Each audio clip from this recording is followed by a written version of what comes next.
I've got some announcements to make, so that'll give you time to get situated. All right, thank you guys all for waiting. For those that don't know me, I'm David Tanner. I'm the Dean for Arts and Culture here. And I just have a few announcements at the beginning, and then we'll get started. The first thing I want to do is just some thank yous about all the folks who helped make this project happen.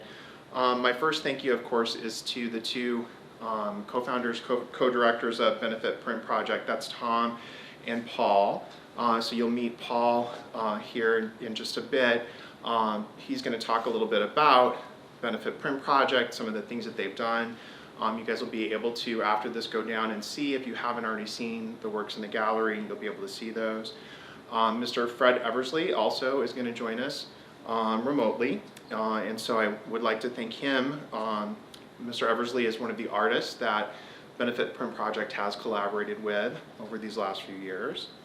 Also should thank the members of our Visual Arts Committee. One of our members is here, I see right now. And all the faculty from the art department, the faculty across campus, all of the staff that have made all of this possible. That includes the communication staff, the catering staff, all those folks who keep the gallery going behind the scenes, and certainly the staff in the Center for the Arts as well as the Friedman Gallery. That includes Rich Hauk, our preparator. He's the one that hangs all the shows and lights them in the gallery. Kate Mishricky is our registrar. She's the one that processes all the paperwork, the loans. Heather Hoff is our administrative assistant. She's just transitioned to a new position in the CFA, but she's still doing a lot of things for us. Steven Nicodemus is back in the back.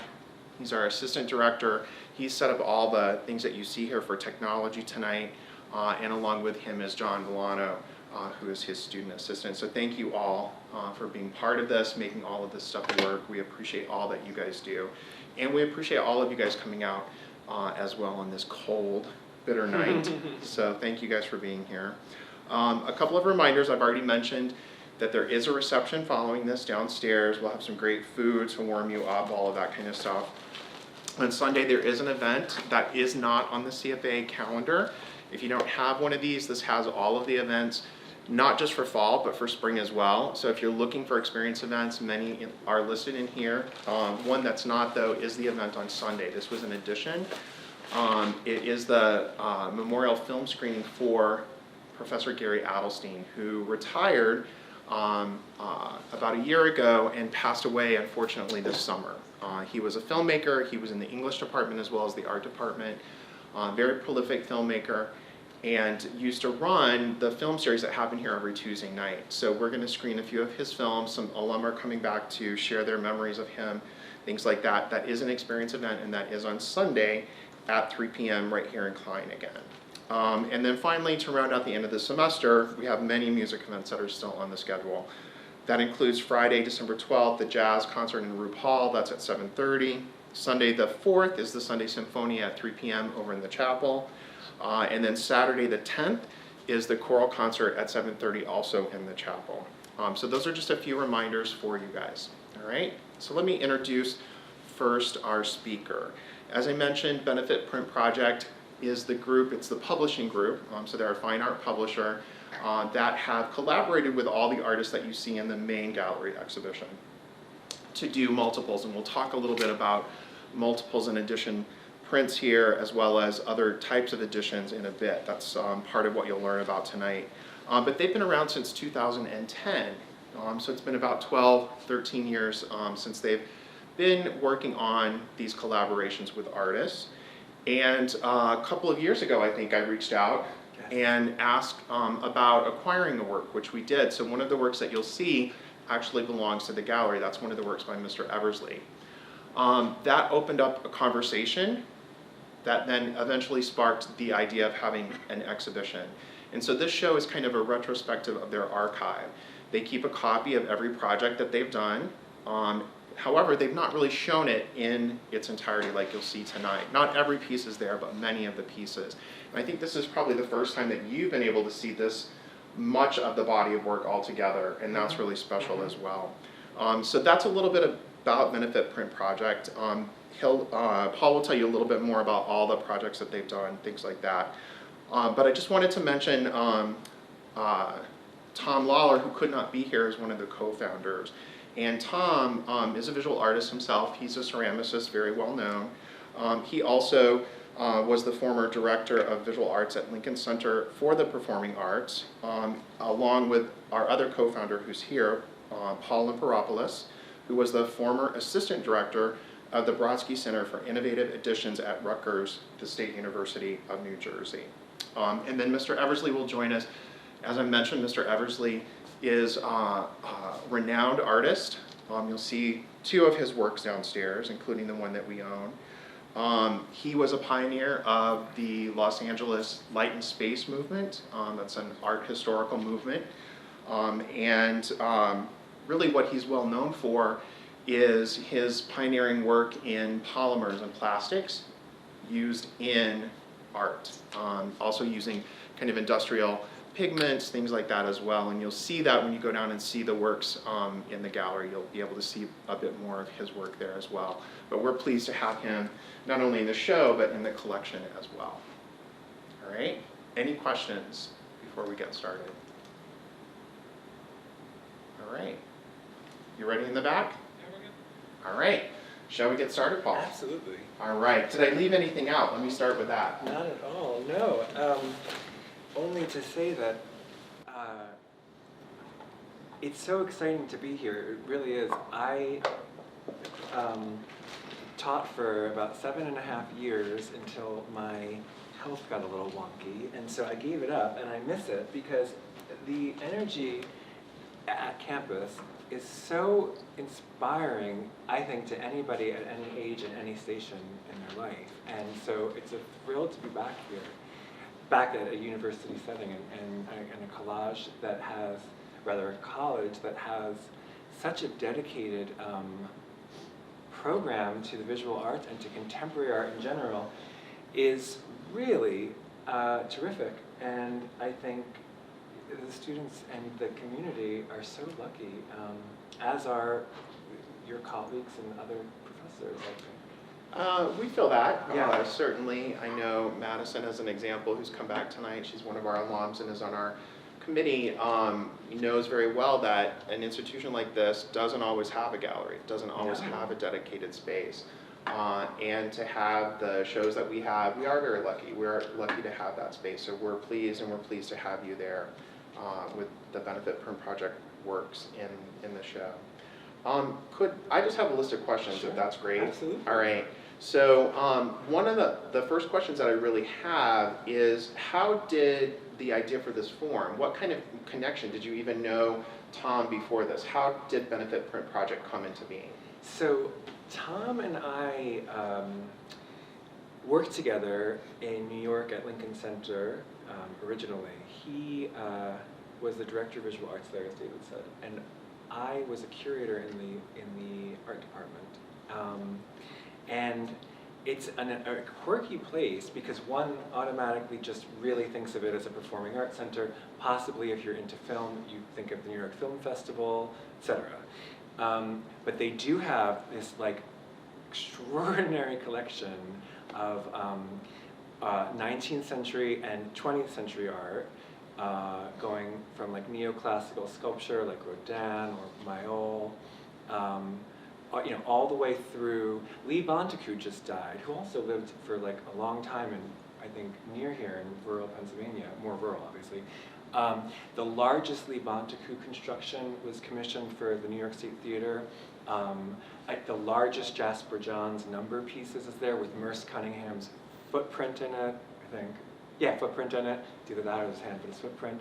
And really what happened is this, reel me in if I get on these tangents, but what's important in a setting like this, I think, of bringing up is how interconnected and interrelated it is. So yeah, while it's known for like the Metropolitan Opera and like Chamber Music Society or the Philharmonic, visual art was like not just important, but it decorated the buildings, it brought in another element of both visitor and also artist, I guess with a lowercase a in this case. how that happened is quite like this is. This is a version of that, the school. You had architects like Philip Johnson, you had philanthropists like Rockefeller, these people were on the boards of MoMA and so on, and so they were brought in to liven the place up and to commission artists to do things for a place that's really not a museum, but has a great, great, great collection. And so what they ended up doing through a benefactor, quite like Doris Friedman endowing this gallery space, is Vera List. It always seems to be women who are at the forefront of real, targeted excellence in philanthropy, so on. She gave $1 million back in the early 60s. Well, first of all, she bought the Henry Moores. With this $1 million, she bought the Henry Moores, there's a David Smith sculpture and so on, the Lee Bontecu, the Jasper Johns, and she wanted to have contemporary artists continue to come in. So it endowed a publishing program. And so what I was brought in to do was curate that program and bring in artists to continue to do projects on the Good Center. Awesome. Yeah. So that laid the groundwork of our relationship, but also, in a way, what we ended up doing together. Right, that makes sense.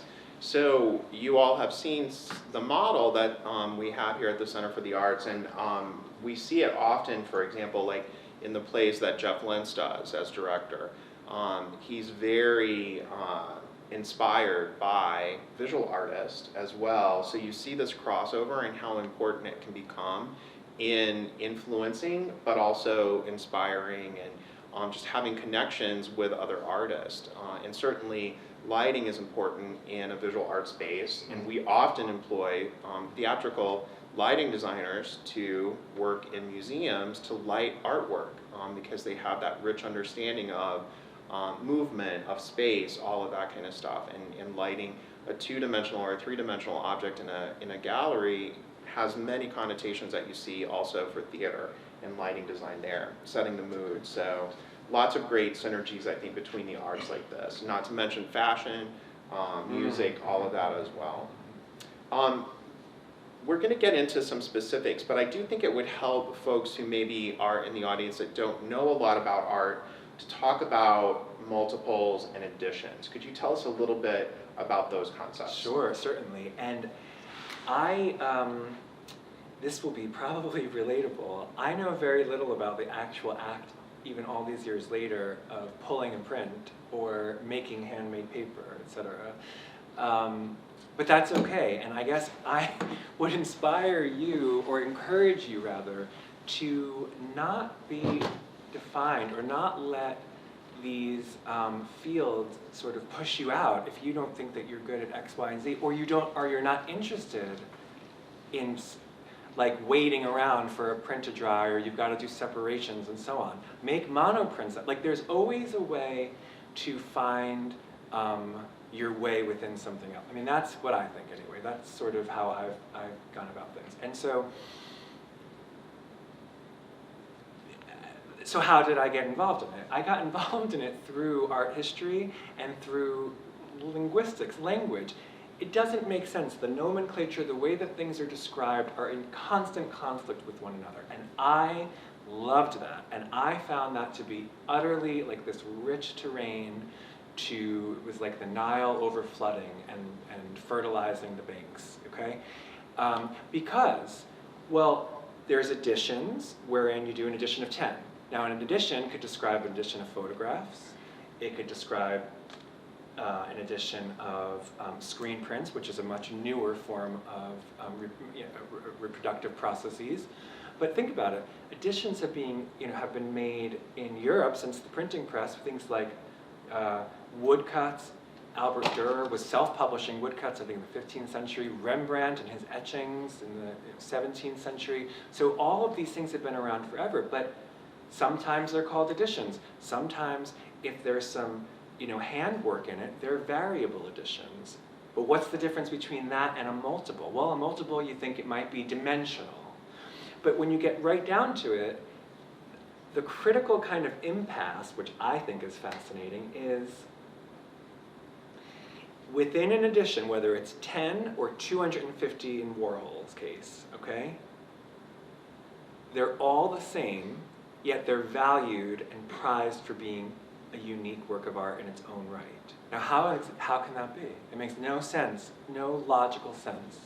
Or I'm open to it, somebody explained, but to me it made no sense. And so I felt like the perfect thing to do would be to like really exploit that to the hilt and find people who are willing to, artists like Fred Eversly, who are willing to just sort of say, I don't have a background in it, and I thought, that's great, perfect, because you'll advance this publishing kind of project by really not taking no for an answer, because you don't know what the rules are, and art is all about breaking rules, Absolutely.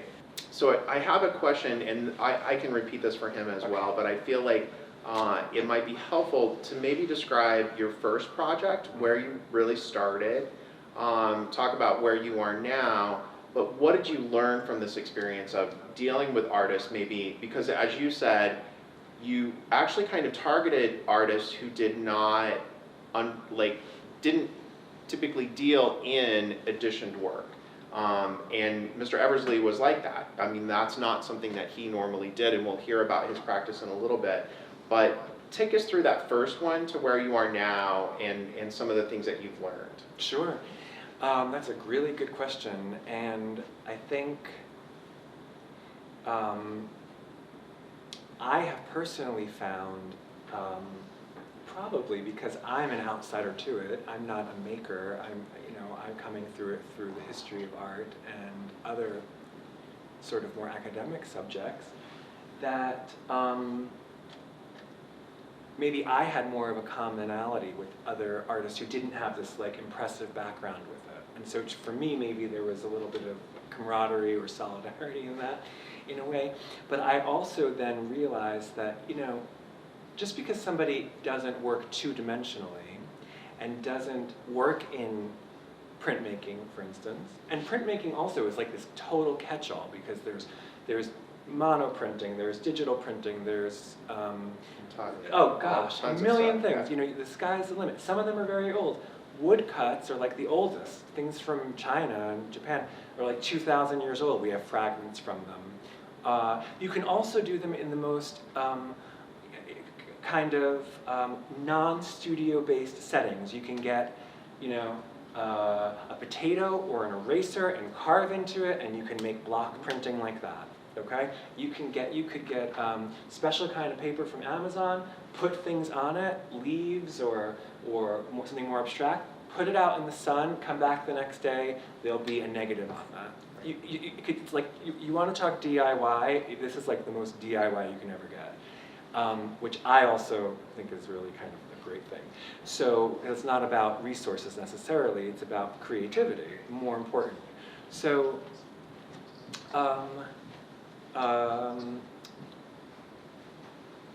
it would be a shame, and not that this doesn't happen, but to me, why not invite sculptors who think three-dimensionally, but might have quite a lot to say in a different medium?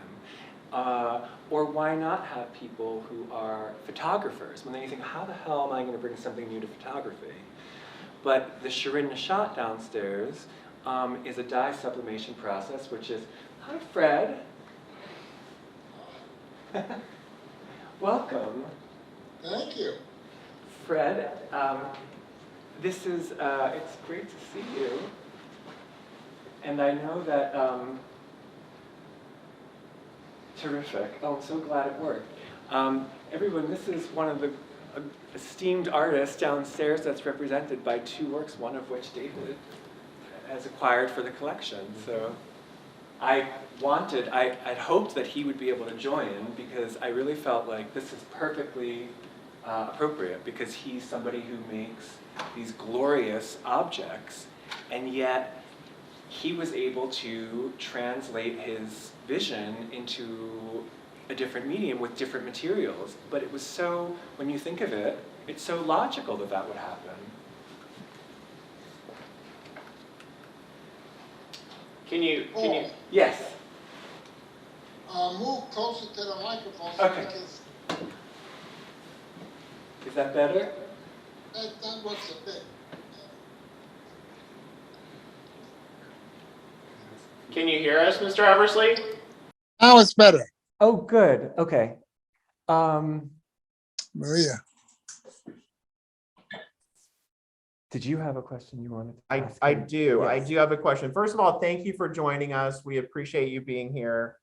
We've been talking about the process of multiples and additions, things like that, but we know that that was something that was new to you. That was not something that you normally did in your creative practice.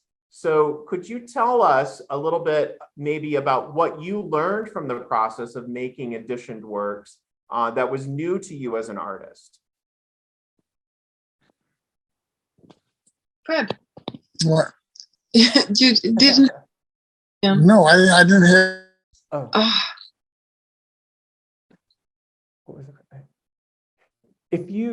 Do you remember when we first started and what we did was we talked quite a lot and I could still drink then. So we would have like a bottle of Prosecco and we would look and we would stare and we would talk and we would just look at his glorious pieces in the studio.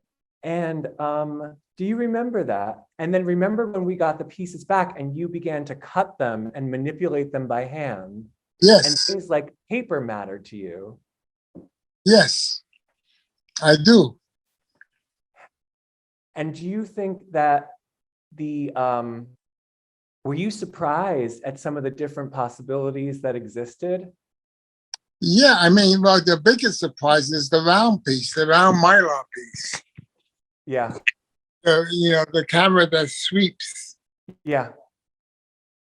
I mean, I never saw. No one's ever seen anything like that. No. The show right now in Chelsea, hanging on the wall as you walk in the gallery, is that print. Right. Fred has a show that just opened in New York, and there are obviously his works are in it, and he has one of the two prints that are downstairs in the show is in it. And so obviously it's a tremendous honor because one hopes that the work that's produced fits in comfortably with the artist's main practice. It shouldn't be something that's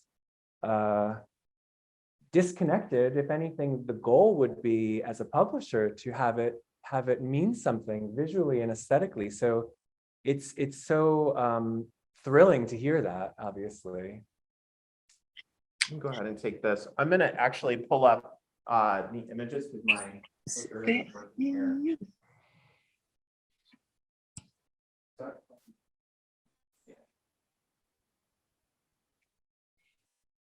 There we go. All right. So we'll talk to Fred. I would recommend not with that microphone. The microphone's still on the laptop. yeah, it's still from this one. But let's show you Fred's work here. So this is the first project that you did with Mr. Eversly, right? Yes. And then the second project was this project, and this is the one that the gallery owns. So this is using the process to create a multiple. However, it's still using a lot of the materials that Mr. Eversly works with, the polyester fiber, all of that kind of material, the plastics, the industrial pigments and paints, things like that as well. So it was a different process. Were there any surprises for you in working in this new process? Any kind of maybe happy mistakes or things that you didn't anticipate that were learning experiences for you? No, I mean, the whole thing is, no one's ever seen an image like that before. So it's a completely new experience. Absolutely. So there was certainly not going to be a mistake because you're just doing it from the beginning. Yeah. Correct. I wasn't doing it. It was Paul's people doing it. It was your work, though. But it's your work. But Fred, yes. it was It was your my work. living room. It was my living It room. was your work. What happened is after months and months of talking and really just getting to know one another and finding so much common ground and commonality, I would hear Fred and Maria say, I was looking at that piece the other night or yesterday morning, and look at over there, look what it does. It squiggles, or it does these, and they do. And this is the really great thing. When you go to a gallery or a museum, you have very little opportunity to really like one-on-one spend time with something and get up close to it and do all kinds of things with it. And I was lucky enough to be able to do that. And so what we would do is we began to take video, very, very simply, video of his pieces moving or creating things on the wall or creating things in themselves. And that, once we hit upon that, it was like magic, because it was everything that they were talking about, that these things that they would see, we were able to finally take stills from video. So go figure that a printed image would start from, really, the source material was video. I know, Mr. Eversly, too, that you started really and had your educational experience not necessarily in fine art. However, that study of the sciences of biomedical engineering and all of those experiences in the science certainly influenced what you've done as an artist. Could you talk to us a little bit about that? Yes, I mean, I am definitely influenced by, I mean, my art deals with the subject of energy in the broad sense of the word. It's all about energy and encapsulating it and transmitting it and all forms of energy. Because all forms of energy basically obey the same laws of physics and optics and everything else. And so most of my work is parabolic, which is the perfect concentrator of all energy. And now I'm making these new sculptures, part parabolic and part cylindrical. I play games with the surroundings of the sculptures. I think also what was interesting to work with. Yeah. Oh, sorry, Maria. Hi. Hi. What were you going to say? No, I just think it was interesting to see and follow the process that you have in your collaboration with Fred, and basically putting a little bit of a framework and telling Fred that it should be very much kind of in the lineage of Fred's other bodies of work. However, it should not be anything that he had ever done before. So the combination of these parameters I thought was quite well drafted. So, it has to feel and speak the language, and not on the language, but have kinetic quality that all of Fred's work thrive to do, that you engage the viewer in multiple observations. So you have like a discovery within the object, because Fred always wants to engage the viewer to contemplation, and like a lot of his work is really taking the energy concept in terms of attracting the viewer's attention with the energetic appearance of the work.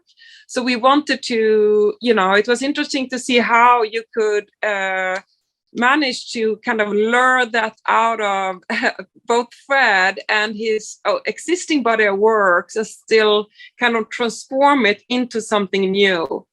Because it's not like an easy framework to start with, but I think it was really meaningful that it was kind of constructed in a limited way, but still in a very playful range of full of possibilities, that all these possibilities, was elaborated and cross-checked and, processed through Fred's mind.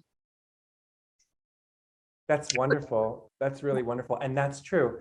I said something like, yeah, we want it to be experimental. We want it to be sophisticated, so it's utterly identifiable. But if Fred can do it himself, then what's the point? He should do it himself. So how do we, in a sense, come to something else? And even it's hard to identify it as paper because it's not.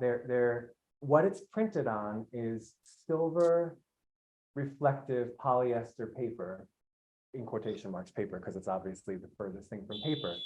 But we even tried doing things on glossy paper, on matte paper, on acetate or transparent film, and then we get closer and closer, and then came out the scissors, and that's when things really took off. But both images that you see in the projects are created through the lens, literally, of his work. Those are effects that you see because of what those works do, almost as though they're these alchemical modulators of time and space, because they behave differently to a different viewer at a different time of day, and they capture some, phenomenal, or they present this sort of phenomenological beauty and mystery. I think that's an important point too, because when you see these works in the gallery, you'll be able to recognize which ones are these. However, they do look different in the gallery setting. The lighting is different, all of that. And because of their reflectivity, they are reflecting back what you see behind you, around you, and sometimes even you, depending on where you are positioned in proximity to the work itself. So I'm interested to hear from Mr. Eversly if that was something intentional or something that was very thoughtful within the process of what has happened here. But I'm also interested, I love that this point was brought up. I'm also interested if this has happened in other collaborations or if that was specific to this particular project. It was absolutely specific to that project, and that the sweeping camera he brought in, which is a very unique thing. My living room is set up the way it's normally set up. It just, we didn't change hardly anything. And they just came in and turned the camera on and let it sweep into an arc. And out came probably, several hundred images. And they selected that particular image to print on Mylar, and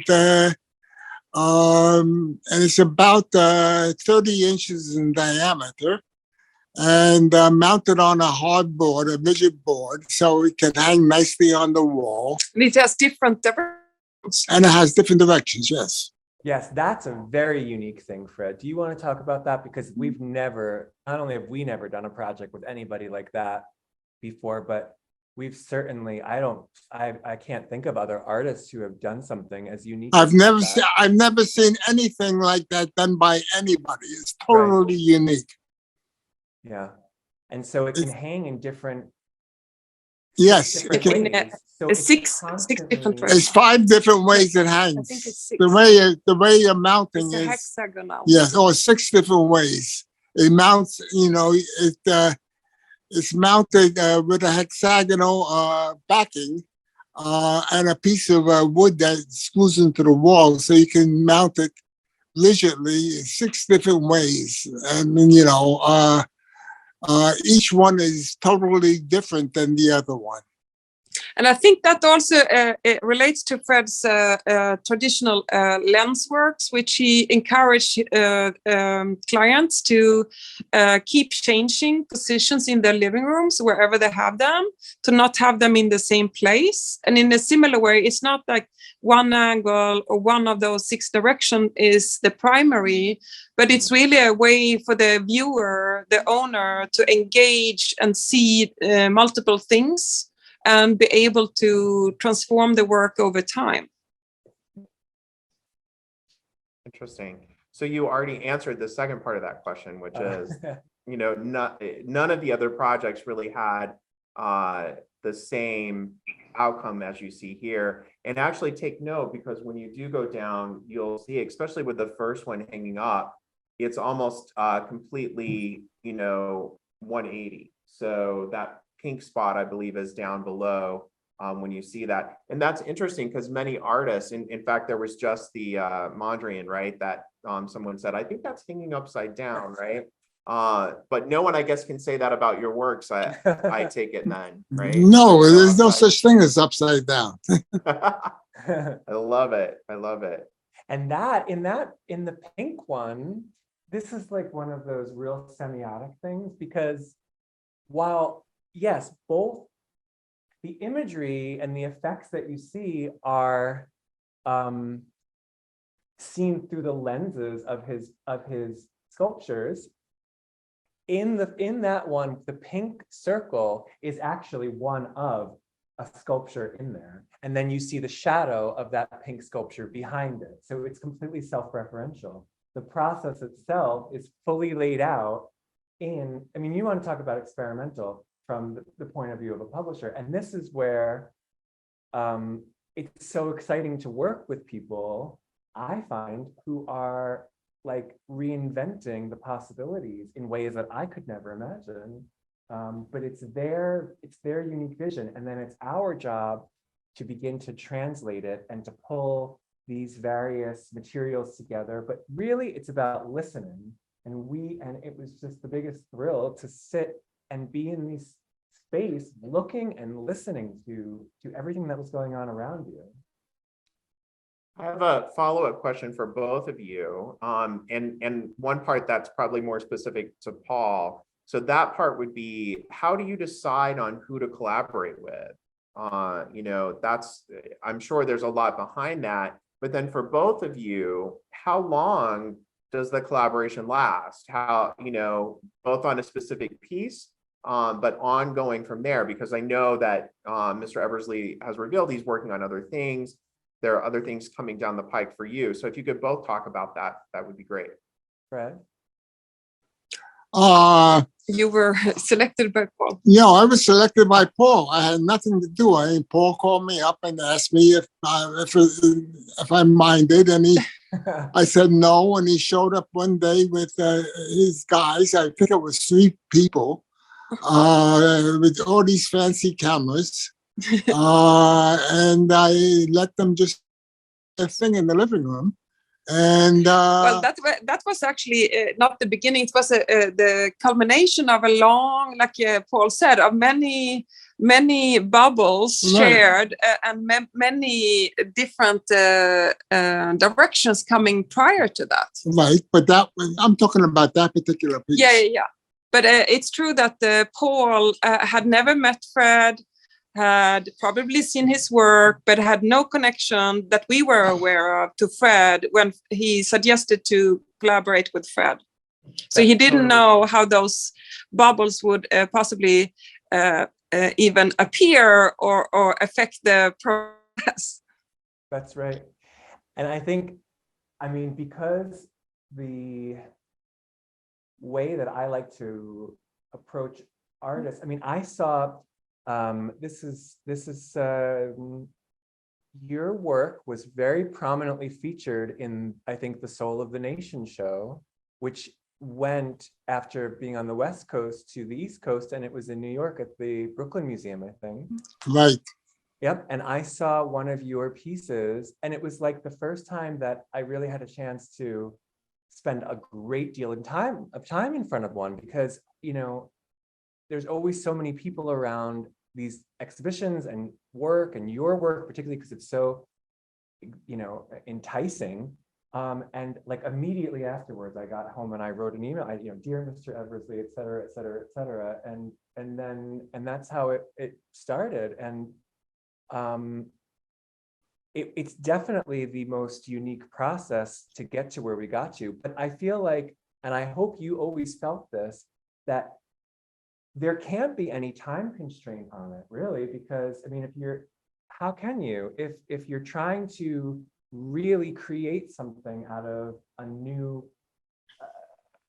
paradigm or a new way of approaching his ideas to make something that's non-kinetic kinetic, for instance. Well, that's, we have to spend some time just even talking about it, let alone making tests of things. So I feel like you really have to let it play out and try and listen more than you do anything else. That's what I hope to try and do. Anyways, really listen, because your feedback about your own pieces is what really got the spark, I think. That was, I think, for me, where it really started coming together. Well, the whole thing's been just, every involvement with you has been an incredibly good experience.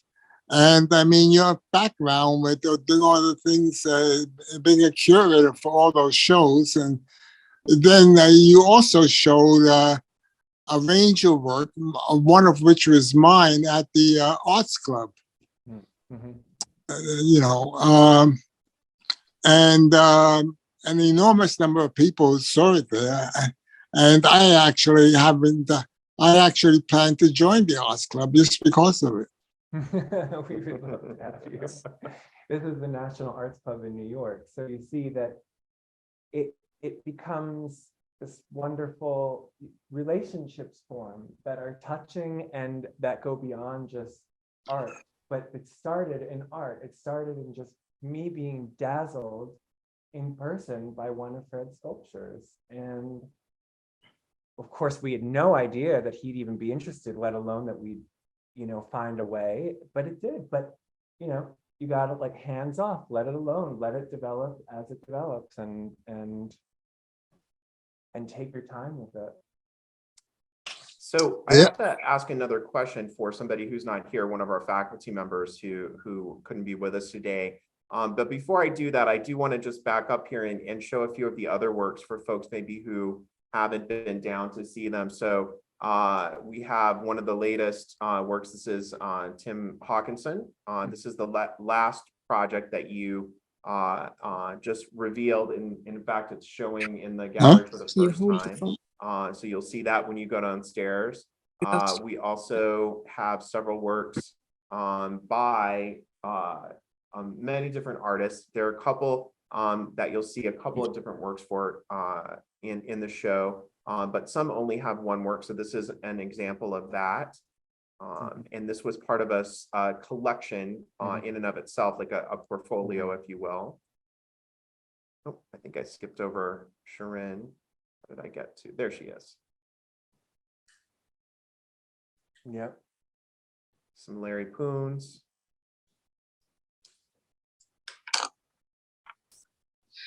Two by Nicolene Thomas.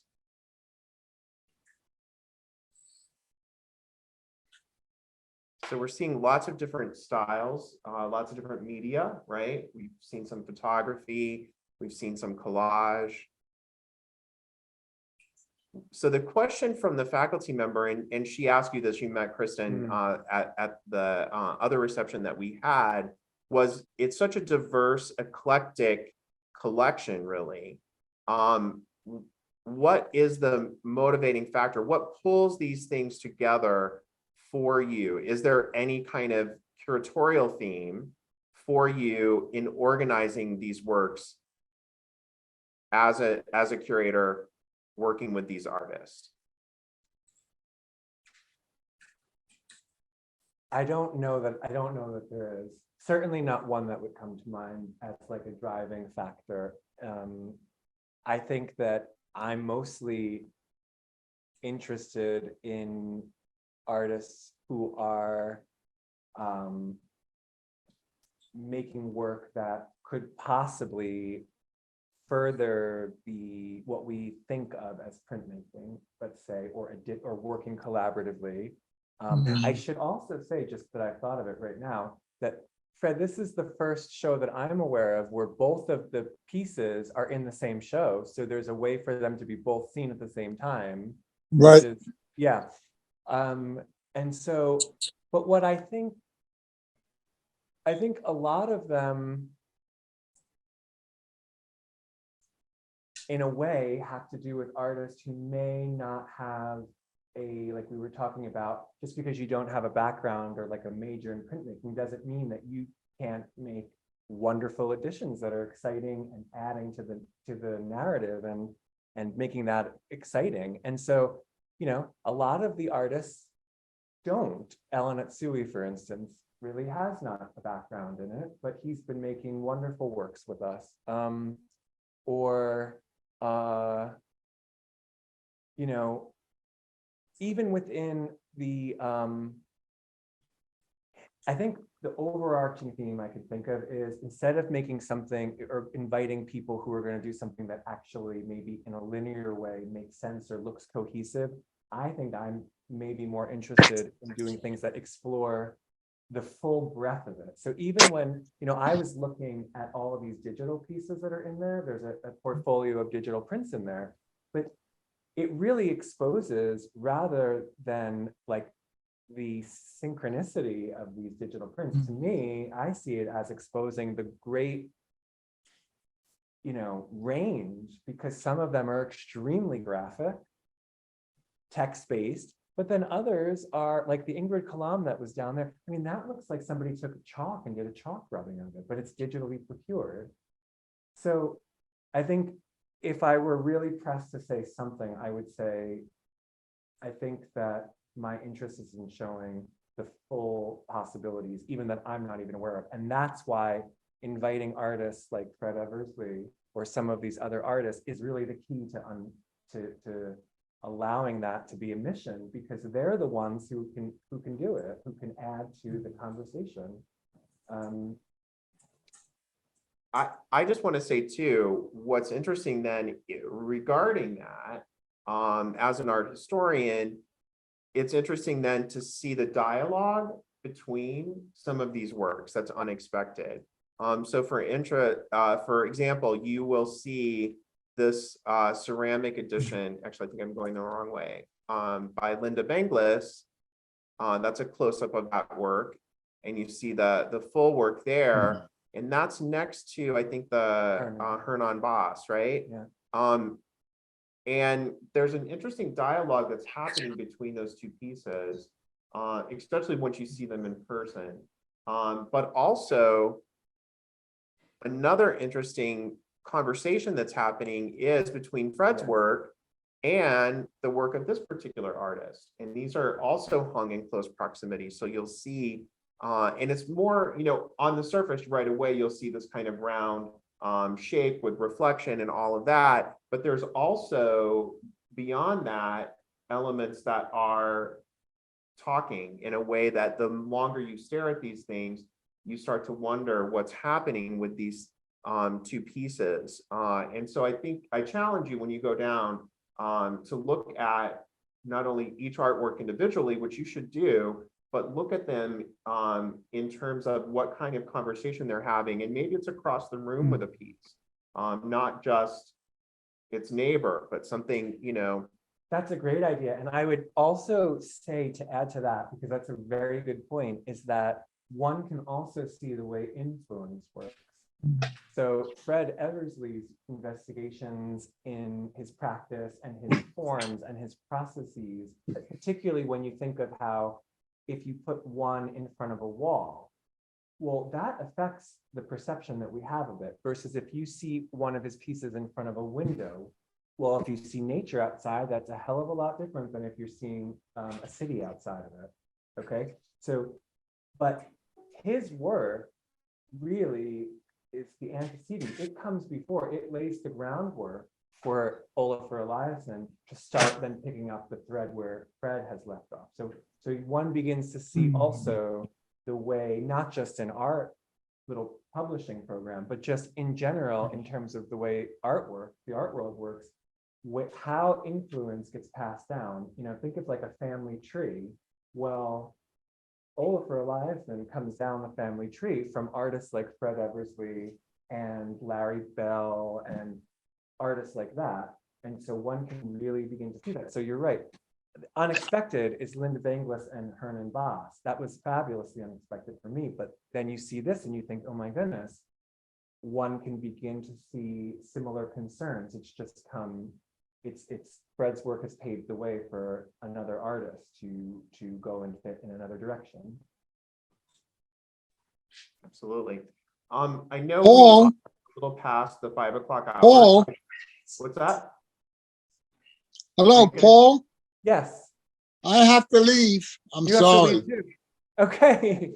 I just want to tell everybody that you have had great reviews of your, Fred has a retrospective that opened in the Orange County Museum of Art in California. So bravo to that. And thank you so much for joining us, Fred. Thank you. You're welcome. Okay, Bye. Thank you. ciao. Ciao. Speak to you soon. Yes. So, for those of you who are here, if you have questions, we'll take a few minutes here before we go down to the gallery. If you have questions for Paul about any of the works that we've seen, and I can just thumb through them again, but also the process, things like that, that you may have questions. Many of you are artists yourselves, but some of you are not in the visual art realm, and so some of this may be it might spark some questions for you. So I'll open it up. Any thoughts, any questions?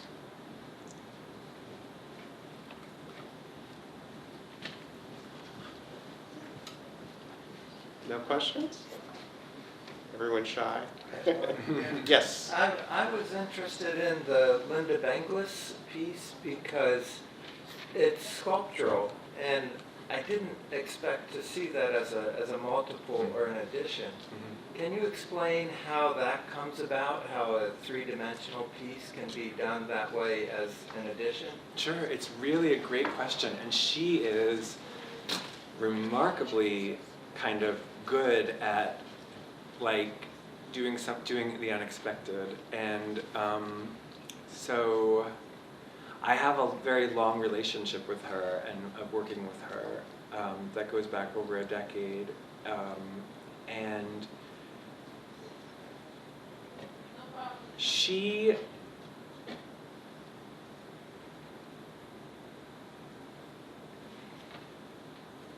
let's think about it. Yeah, so you want to talk about like that pushes the language of even a variable addition to like the brink of collapse, because not only are they, but it is, if there are any sculptors here or people who cast things, I mean, this is way beyond my capability of talking. I was on a panel of hers at a museum show, and thankfully there were fabricators there, because it's way beyond even my limited vocabulary. But they were hand-built, but they also had a mold, okay?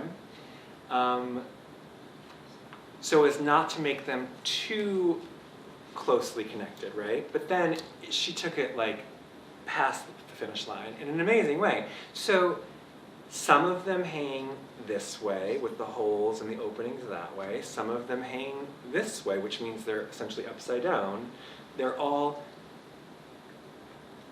totally uniquely glazed, by which I mean not remarkably, not even remotely closely together. And so, but they started out with a sculpture, which was a mold was made for it using digital printing to create a to-scale model. You know, it followed like almost all the rules, but then, which is like so typical, she broke every one of them and was like around with it. So you can see that, I think, somewhat masochistically, there's an interest on my part to really, like, I'm like a printmaker or whatever, like their worst nightmare, because I'm like, we can do it. We'll find a way to do it, and you know, we have to do it. And so far, so good, it's all worked out. But on the other hand, what gives me a little anxiety always is, you can see with like Ellen at Sui's, for instance, they're very, very different. And we're doing a new project with Fred right now that's very different. It's not a circle, it's a sculptural thing. It's printed on film, so it's transparent, and it casts shadow in these glorious ways. The last thing that I would ever want to do, so I want it to be sophisticated but experimental. The artist can't be able to do it himself or herself. And once you've done one or two, in Fred's case, it's like, well, that's it. It's back to the drawing board. So in a way, some artists like Fred or like Linda, they really do like embrace that chaos, or that chance anyway. And so they get it and they welcome it. And so those are, there's more stress and then like having to come up with the wheel again, but it really keeps everybody, I think, going and on your toes. And you don't just like, the last thing you'd want to do is like produce something that's like an expensive autograph. And so that one, maybe more than any of the other ones, is like really pushing the boundaries of what it means. So that's a really good question. I definitely think too, one of the things that I took away from this conversation relates to kind of creativity and innovation, and how having a limitation set upon you can spark your creativity. And I think that's really important, especially for all of us who've been through something like the pandemic, right? Where we lived through something that boxed us in. How did we find a way to move past the limitations of that? And I think that's something that artists, sometimes can get into, and this, I'm sure writers are the same way, right? They get into a box and they need something to re-inspire them, right? And sometimes it's not that they need more freedom, it's that they need a limitation, I think, to really focus and hone in on a challenge. And I mean, a big part of innovation is solving a problem. And so I think that's some of what we've seen in your artwork is some problem solving that's been really innovative and creative. That's led to some of this, but it's pushed the boundaries as as you indicated, Matt. Like how is this in the traditional form really a multiple or an addition? So it wouldn't be historically. I mean, when you think of it, at least in the Western context, after the invention of the printing press, you have things like woodcuts or etchings and so on. But even the word like publisher is such a misnomer, which again I love because it's linguistically a maze that doesn't go anywhere. You're trapped. How could I be a publisher, right? That makes no sense at all. But if you go back to kind of the, I guess, late 15th, early 16th century, a publisher, think about it, books are published in editions. First editions are more valuable than, whatever. And they're works on paper. And so then it's not surprising that you would see artists self-publish at the time things that they could do, etchings, woodcuts, whatever. And so it really is,